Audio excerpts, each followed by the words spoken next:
पिताजी जल्दी चलिए, वरना मैं आज स्कूल में देरी से पहुंचूंगा। मेरी टीचर बहुत गुस्सा करती है। हाँ हाँ बेटा, अभी चलते हैं, बस 2 मिनट रुको। तभी रमेश की पत्नी कमरे से बाहर आती है और रमेश से कहती है, सुनिए जी, आज शाम को आप ऑफिस से जरा जल्दी घर आ जाइएगा। याद है ना, आज आपको मुझे शॉपिंग कराने के लिए लेकर जाना है। अरे भाग्यवान, इस महीने हाथ जरा तंग है। मेरी मानो तो शॉपिंग का विचार कुछ दिनों के लिए अपने दिमाग से निकाल ही दो। मैं तुम्हें अगले महीने पक्का शॉपिंग कराने ले जाऊंगा। अभी मुझे चलना चाहिए, वरना राजू को स्कूल पहुंचने में देर हो जाएगी। देखिए जी, अब आपके ये बहाने पुराने हो चुके हैं। मैं कुछ नहीं जानती। आज शाम को मुझे शॉपिंग करने जाना है, मतलब जाना है। आगे आपकी मर्जी। अच्छा ठीक है भाग्यवान, अब तुम पूरा घर सर पर मत उठाओ, मैं कुछ करता हूँ। इतना कहकर रमेश अपने बेटे राजू को लेकर वहां से चला जाता है।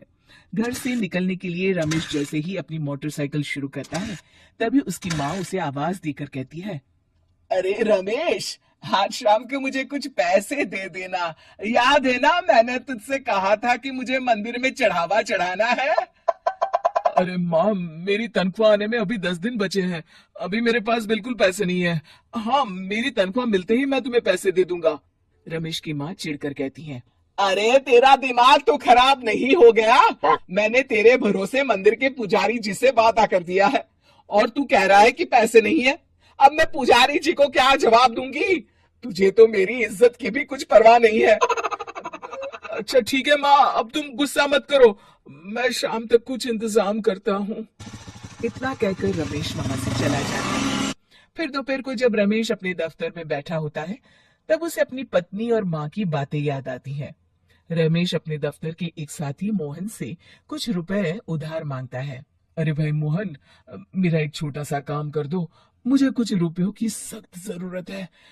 मुझे कुछ दिनों के लिए क्या तुम रुपए उधार दे सकते हो? अरे रमेश भाई, मैं तुम्हें पैसे उधार तो दे सकता हूँ, लेकिन मुझे वक्त पर पैसे लौटा देना। वैसे भी मेरा मानना है कि दोस्ती यारी में कभी पैसों का व्यवहार नहीं करना चाहिए।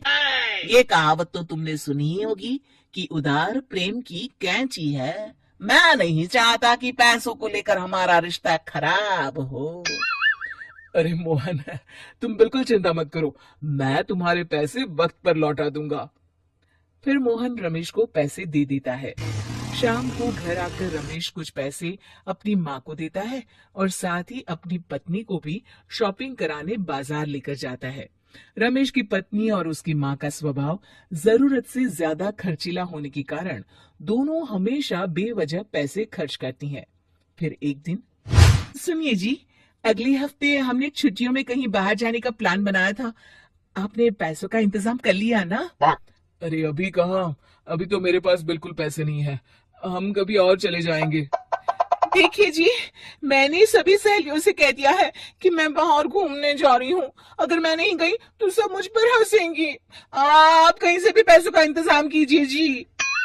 इतना कहकर रमेश की पत्नी वहां से चली जाती है। वहीं दूसरी तरफ रमेश की माँ भी तीर्थ यात्रा जाने की जिद करती है और रमेश से पैसे मांगती है। फिर अगले दिन रमेश एक सेठ से पैसे उधार लेकर अपनी पत्नी और बेटे को घुमाने ले जाता है और अपनी माँ को भी तीर्थ यात्रा पर भेज देता है। लेकिन जैसे ही रमेश अपनी छुट्टियां बिताकर वापस आता है, कर्जदार उसका जीना मुश्किल कर देते हैं। इतना ज्यादा कर्ज एक साथ अपने ऊपर देख रमेश काफी परेशान रहने लगता है। फिर एक दिन राजू की स्कूल की फीस वक्त पर न भर पाने के कारण रमेश को स्कूल में बुलाया जाता है। स्कूल के प्रिंसिपल साहब रमेश को सख्त हिदायत देते हैं कि अगर वक्त पर स्कूल की फीस नहीं भरी गई तो उनके बेटे का नाम स्कूल से काट दिया जाएगा। अपने बेटे की स्कूल की फीस भरने के लिए रमेश अपने दोस्त गिरधारी से कुछ पैसे उधार ले लेता है और स्कूल की फीस भर देता है।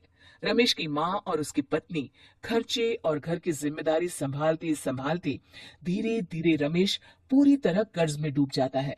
और तभी एक दिन दफ्तर में काम करते समय रमेश की तबीयत अचानक बिगड़ जाती है और वो बेहोश होकर गिर पड़ता है। उसे जल्दी से पास के एक अस्पताल में भर्ती कराया जाता है।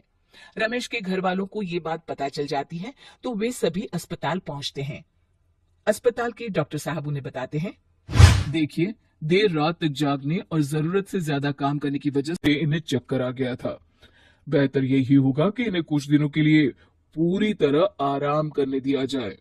रमेश की हालत देखकर उसके बेटे राजू को बहुत गुस्सा आता है और वो अपनी दादी और माँ से कहता है, माँ, दादी, मैं इतना छोटा हूँ, फिर भी मैं इतना समझता हूँ कि पिताजी दिन रात दफ्तर में काम करके पैसे कमाते हैं। पिताजी अकेला पूरा घर संभालते हैं और आप दोनों अपने फिजूल के खर्चों के लिए उन पर दबाव डालते रहते हैं। आज पिताजी की हालत के जिम्मेदार तो आप दोनों हैं।